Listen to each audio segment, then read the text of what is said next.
Welcome back to another episode of Little Pop Stars Podcast. On this episode, we're going to be talking to Noah Antonio all about his music. Yes, so let's jump right in. I guess we're back with another episode. Tanner, Sydney, welcome to our show.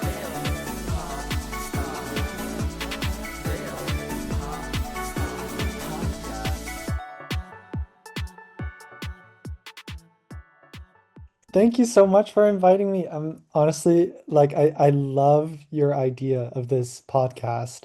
This is such a great concept. I listened to a couple of the episodes and I don't know, I just loved the idea. So thanks for Nice, being thank here. you. Yeah, we started it like last year and we've just been interviewing different artists that we really like and hoping to get some more people to listen to their music. I think like the first time I heard your song, I was just like listening to random songs at my job when I should have been working, but it was I just remembered listening to What Should a Boy Be, and I'm just like Mhm. in this office surrounded by a bunch of men very much fitting into their little boxes. Um, it was cool just hearing that song and then starting to follow your other stuff and even like I've been looking at some of your other like writings and stuff and we'll kind of talk about all of that. Yay, I'm so excited. It's honestly also really quite surreal to just hear about someone listening to a song that I wrote just like at work and then finding some sort of meaning in it. Yeah. Because honestly, it just feels like I put things out into a void, and it's just such a interesting idea that people can listen to it, even though I know, like, obviously, I put it on Spotify, and people have Spotify and listen Right. to it on Yeah. Spotify. That's kind of what it does. Like, that's kind of its thing, right? Yeah. But it's still surreal to feel like to know that people are actually listening to it. So, thank you for sharing that. Yeah. And if you want to kind of start by like introducing yourself and just a little bit about what got you started into making music. Yeah, of course. So my name's Noah. My artist name is Noah Antonio. And I started making music about 5 years ago during the pandemic. Music was sort of always something that I really loved, listening to mostly. But Yeah. then during the pandemic, I was like bored out of my mind. And I had just graduated high school and didn't have a graduation and was just sort of in my feelings. And I was like, you know what? Why don't I just like buy a guitar and Yeah. try to play it? Um, and so I did that. And the first song I wrote was about being stuck inside and like having nothing to do. And it's Bad Scenes. That's the song I wrote with a friend. Bad dreams, when did you last see me? On the phone screen, tell me how you've been. Quarantine teens and bad scenes. I think it just kind of started rolling from there. I was just really enjoying putting writing to music, sort of adding a sonic dimension to poetry and experiencing what that did for myself, like just processing emotions and feelings and noticing how it was really effective at Yeah. getting me through to some other side, you know? So that's how it started, and that's how it's still going. That's what I still do it for. So yeah. Nice. So every episode we like to start off with something we call Little Pop Quiz. So pretty Okay. much we'll just ask you some questions and you can answer them however you like. A little pop quiz. A little pop quiz. So what artist are you most inspired by? There's three that come to mind. Can I Mhm. can I cheat and say three artists? Yeah, of course. Okay. Immediately, well, I am a really big Conan Gray fan. I love that his album is right behind you. There he is. Always with you. Yeah, I've been listening since Idletown, and Nice. he has Mhm. just like been such a relatable person. I feel like I have somewhat of a parasocial relationship. But yeah, I just love his music, and I love how lyrical he is in his music. And yeah, I just love it. Then the Mhm. second person is Sarah Kinsley. Nice. She has a song that went kind of viral on TikTok called The King. But her newest album, Escaper, is just full of beautiful, like orchestral, big music, and it's just beautiful. And then the third one, the third artist is a person I know, Selima Terras. Mhm. I went to school with her and have just seen how much she loves music. And her music is mostly for projects, so like for small movies, Mhm. for theater productions. But I've just seen her play as she plays the cello, and it's so wonderful and magical. So yeah, those Nice. three. What is your favorite candy? Ooh, okay. I'm not the biggest candy person, like fruit candy person, but I Mhm. do love dark chocolate. We love dark chocolate for you. Yes. What's a song you've had on repeat? Ooh, recently, what is the song I've had on repeat? Well, I've had Wishbone on repeat. I've had Always. 1111 on repeat from Wishbone. Mhm. Nice. I just feel like I personally, that song was like written for me because my birthday is on 11 November, so Oh 1111. wow. Just And passed. so that is just like my song. Nice. Thank you, Nice. Conan. Where was your favorite vacation to? Ooh, this isn't really a vacation, but it is like a travel thing. I studied abroad for a semester in Panama, and that was a really cool 4 months. That's so cool. What is Nice. the most recent album you've listened to? Um, oh, I recently listened to Ryan Beatty's Calico. I don't know Okay, if that cool. is familiar to you guys, but it's a really cool album. Nice. What is your favorite instrument? Well, I play guitar, so I'm a little biased, but I if I have to say an instrument that I love listening to, I love listening to the cello. I think people say it's like closest to like the human voice. Oh, And I just find interesting. that really beautiful. And finally, is there a song that changed your life? Oh gosh. Well, I feel like I've just been listing Conan Gray songs, That's okay. but I would, ooh, my laptop's falling.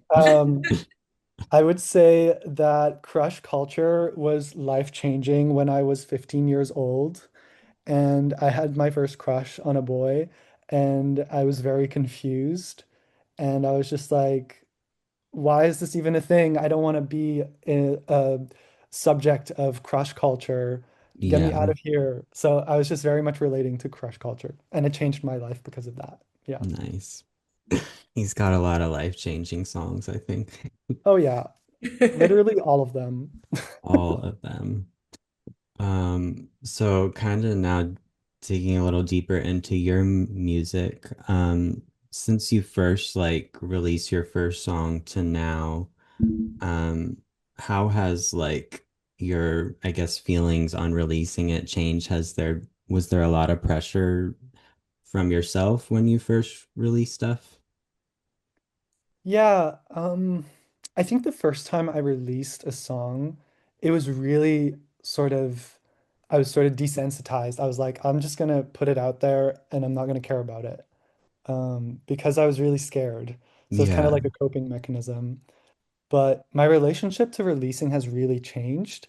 I think recently it's really changed because um, this really small label called Your Own Kind of Music, they reached out to me and were like, "We love your music. If you have anything unreleased, we'd love to hear it, and maybe we can do something with you." Yeah. And I had this sort of stash of songs because I write way more than I've released. Yeah. Um, uh, that I just like sort of was not satisfied with, or was kind of like, I don't want to put this out in the world because it's way hmm too vulnerable or it's whatever. Mhm. But I sent all of it to them, and Oh, they wow. listened to all of it, and they liked two of the songs that I was like, I was never planning on releasing those. Yeah. Mhm. But then I sort of reflected a little bit, and then I was like, who am I to judge my own creations? Like, if someone likes it, then who am I to say, no, it's bad? Like, that Mhm. makes Yeah. no sense because someone else liked it. So I think I've kind of gotten to a point where I just kind of make music to do it for myself, and then I'll just put it out there, even if I don't particularly enjoy it myself. Yeah. I think that is a really I think that's something that I wish more people did because music is so gate kept as an art, I think, as an art hmm form. I Mhm. think people often only view it as valid if someone makes money off it, or if it's something that someone has devoted their entire life to doing. Yeah. But I've gained so much from it, and it's not my number one pursuit. Like, I don't just make music. Mhm. Um, Partly because, again, maybe from some self-doubt that I don't think I'm good enough, but also maybe because I think people contain multitudes and there's so many things I'm interested in. And I Mhm. just like doing music. So why don't I just share it? You know, like it's Right. that simple. And I wish that people were more comfortable sharing imperfect art, if that makes sense. Because Yeah. there's so much to gain from the imperfect. Because, like, What Should a Boy Be is a very vulnerable song about growing up queer and not really wanting to subscribe to, binaries, Just a heteronormativity. need, cause I need him to be a part of my reality. What should a boy be? I was so scared to Forced to release feel it. the And I trash thought it wasn't really good enough. And I didn't like the way my falsetto sounded. And I didn't like the way that this guitar was like blending with the vocal, or but it was the best I could do because I had Yeah. a Blue Yeti microphone and no studio, and I was just like on GarageBand trying to put it together. And I put it out there, and then all these people like reacted to it in such a Mhm. positive way. So again, this is a really long way to come back to I shouldn't be the one judging my art. Like, Yeah. And I know you talked about like living in Panama, and I think you've lived in some other different places. Has living in different places affected your writing at all? interesting. I think so. I think that, well, I'm from the Netherlands. So I spent the first 16 years of my life in the Netherlands. And Mhm. then I got a scholarship to go to this boarding school in Canada. And then I went to undergrad in the US. And I think that in the Netherlands, we have this very egalitarian mindset of everyone is the same. And so there's this sort of saying, just act normal and you're weird enough, Mhm. which sort of keeps people from experimenting in creative ways, I think. hmm And it's sort of a culturally determined path or thing that happens. Yeah. Mhm. So I think that when I first left the Netherlands, it was a really big step towards uh, becoming more confident in creative expression. Mhm. Um, so yeah, I would say that moving around a bit has definitely enriched my Mhm. creative expression. And Mhm. like, do you tend to write in certain places, or do you have like different sort of like parks or something you go to write? And does that kind Mm. of change your writing at all as well? I think that there are moments when I just like an idea just comes to mind, and it doesn't really matter where I am. I'll just take out my phone and write it in Yeah. my notes Mhm. app. And I'll keep it for later, and maybe I'll come back to it, maybe I won't. Sometimes I'm just at home and I just feel inspired to pick my guitar up and Mhm. play a little bit, do some improvising, something sticks. Sometimes it becomes a verse, and then there comes a pre-chorus, and then there comes a chorus, and things just kind of flow, I would say. I don't ever want to force a song.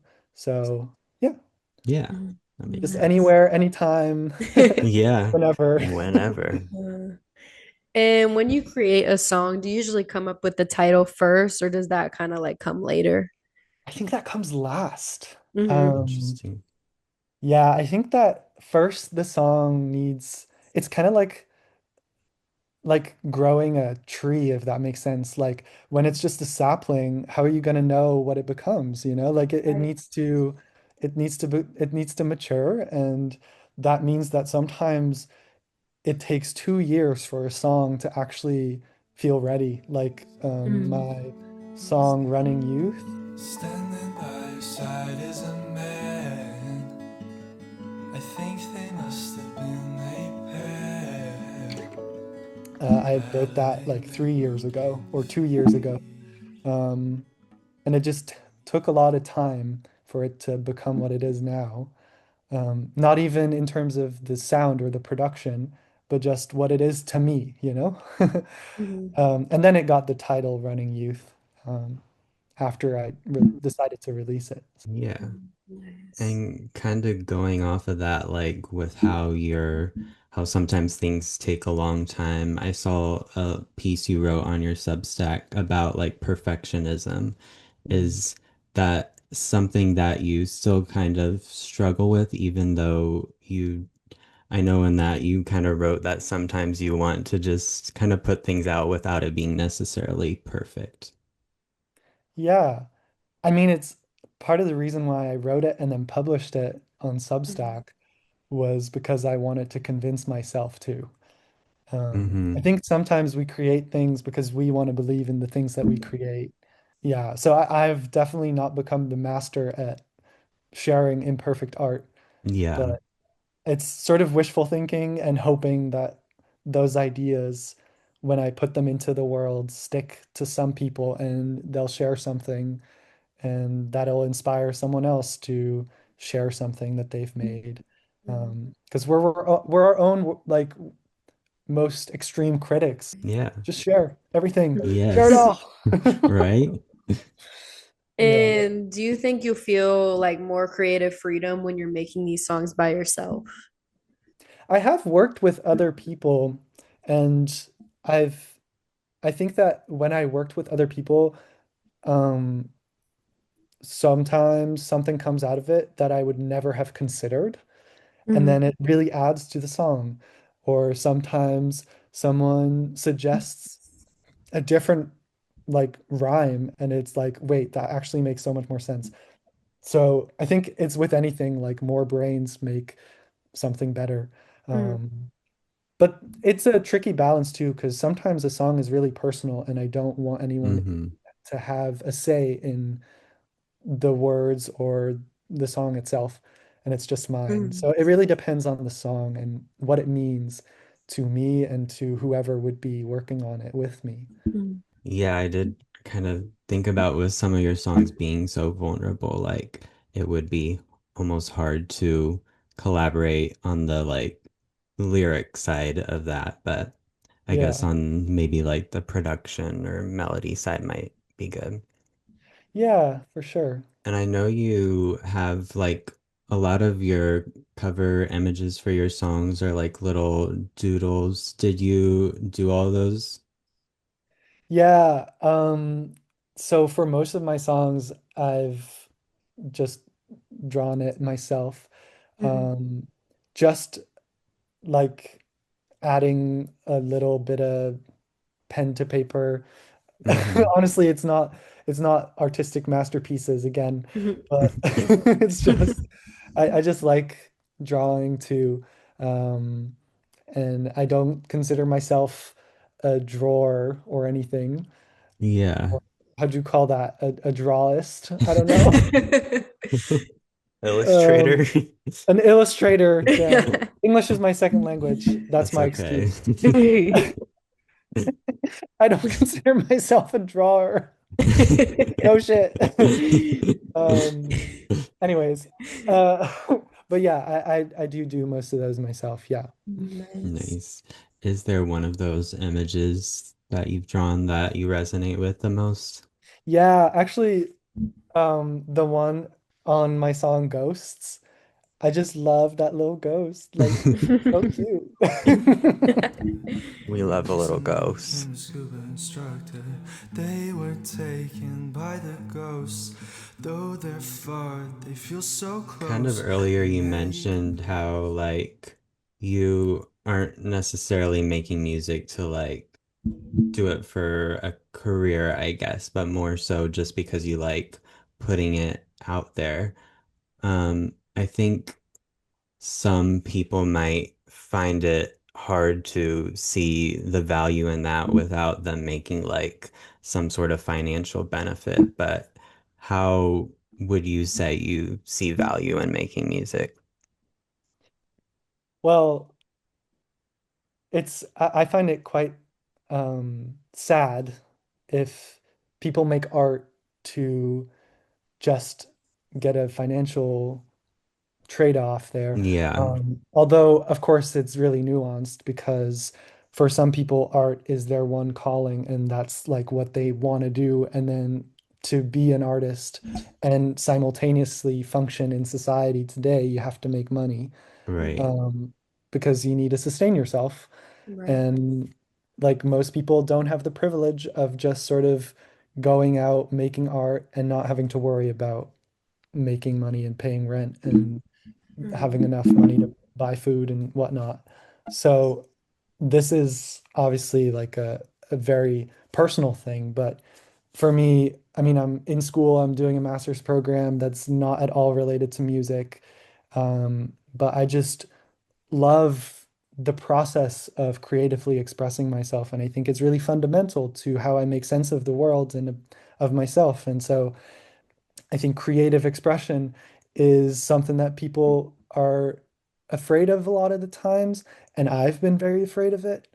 But I think it's so freeing to just sort of not give in to that fear and to release it and to share it and to be proud of it because, like I said, it's how I make sense of the world and of myself and my relationships to people and all of it. Um, and especially today, I mean, not to bring AI into the conversation, but to bring Yeah. AI into the conversation, Yeah. Yeah, um, especially on a platform like Spotify that is also highly problematic. Sorry right. if people are listening on Spotify, like I'm also a culprit of my own. Yeah, Um, saying like obviously my music is on Spotify, right. but like in a lot of ways, a lot of people might not have a choice or it's difficult. But there's so much AI on Spotify right now, and Yeah, I think there's a lot to say about not taking shortcuts to art, um, and going through the process of creating art for the purpose of finding some humanity in it and for the purpose of connection and not for the purpose of struggle, because I don't subscribe to this the like what is it, the dying depressed artist like stereotype. I don't yeah, think you have to struggle to creatively express yourself necessarily, but I do think that creating something demands time and energy, and that time and energy I think comes with such a reward of um, creative expression. It just goes yeah. back to that. Um, so yeah, honestly, I even forgot what the question was, but That's that's okay. my answer. I love it. I love it. Yeah.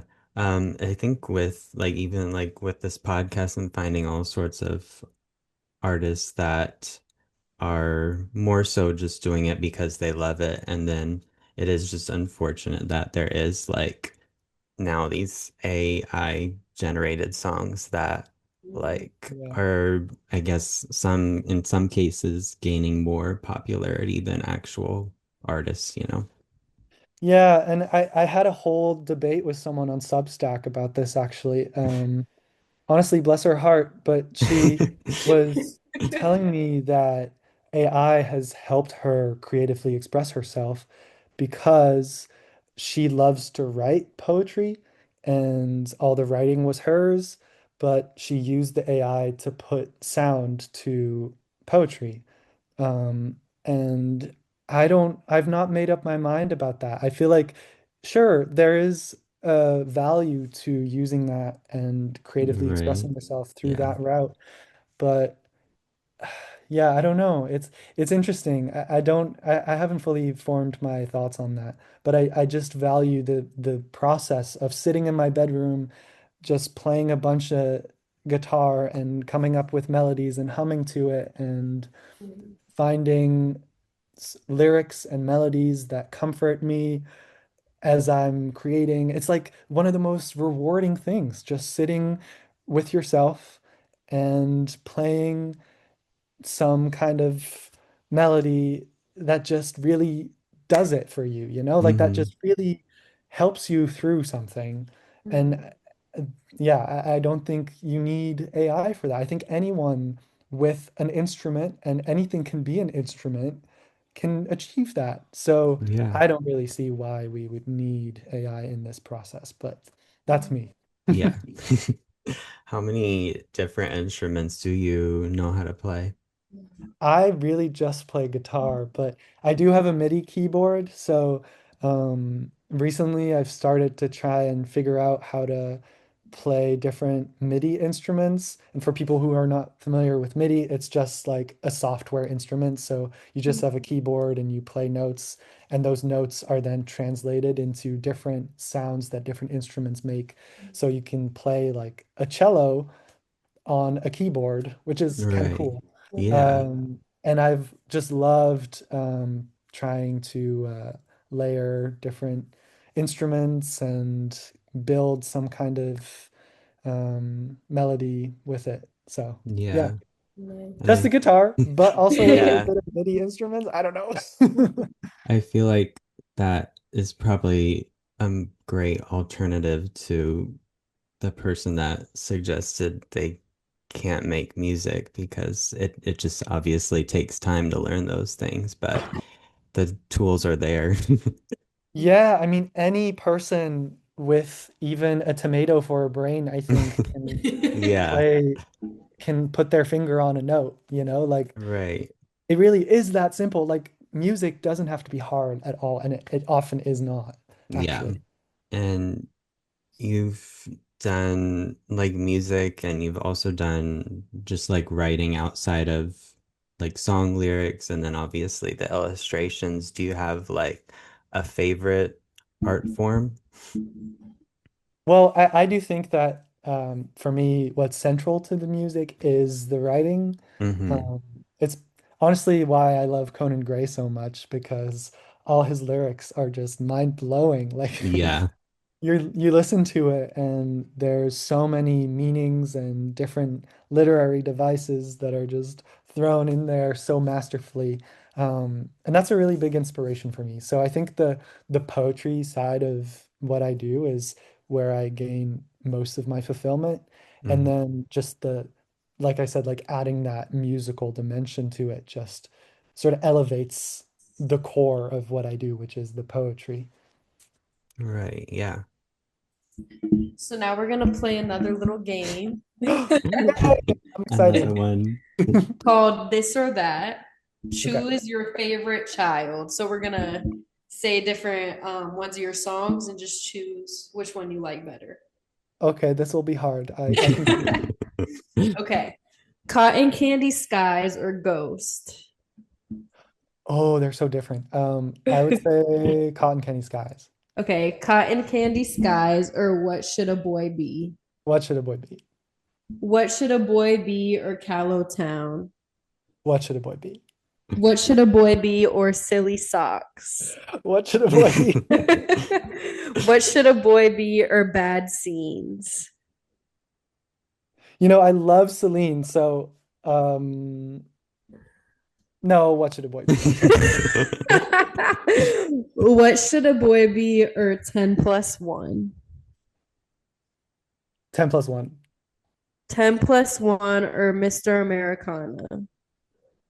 Ooh, um here's the thing. I think that Mr. Americana, I still listen to that song, and it's one of the first songs that I made, and the production of it like is not good at all. Mm, But I love that song so much. Um and I feel like it was I mean it's one of my least listened to songs. mm. Um and I just if anyone is out here listening to this podcast, please give Give it it a a shot. listen. I love that one, But yeah. I'm Yeah. gonna say 10 plus 1. Okay. And 10 plus 1 or running youth? 10 plus 1. I think 10 plus Okay. 1 is my favorite. Nice. 10 plus 1 is the winner. Yeah. 11. It's 11 It again. is. Do you think you Uh, would have said that if we just asked you like what your favorite is? Yeah, I think so. I think it's just 10 plus 1 I wrote. So at my school in the US, I went to Bowdoin College in Maine, and there's this studio on campus that you can access if you know how to ask the right people. And I wrote that song in one sitting from like 8 p.m. till deep into the night. And that evening and that night, I was like really going through it because it was like senior year and I had no idea what I was going to do next. And I felt like being an international student in the US was a really confusing experience um, with, everything that's going on. Yeah. And I was just having a crisis. And so I went to the studio and just sat there for hours writing this song about like how you don't have to have anything figured out and how things will be okay. And like you're not running out of time, you're running into it and it's going to be fine. And it's just a song that I still listen to because, well, still, it's been not even a year, but a song that I shamelessly do listen to my own music. I think that's okay. Yeah. And I listen to that song and it just sort of it's like I give myself a hug whenever I listen to it. And it's such a beautiful thing and that I'm really proud of that I have created for myself. Like even if I don't feel it, like if I feel really overwhelmed and anxious in a moment, I can listen to that song and feel comforted by myself of like a person who wrote that song like me like months ago, like it's just such a cool thing. Yeah. Um, yeah, so That 10 plus 1.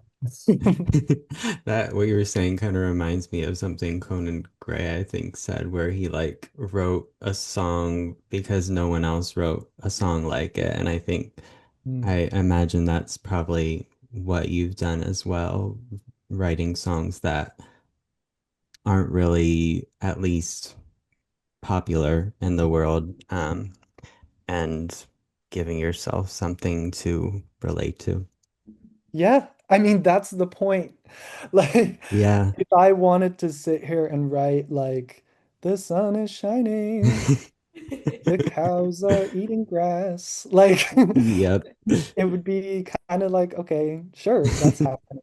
But if I'm sitting here saying like, oh my God, I don't know what the fuck I'm doing, and this Yep. is my situation, and I like am struggling with all these things that is really personal, and it's just me going through it, or not just me, but like it feels like it sometimes, and I'm way more interested in that one.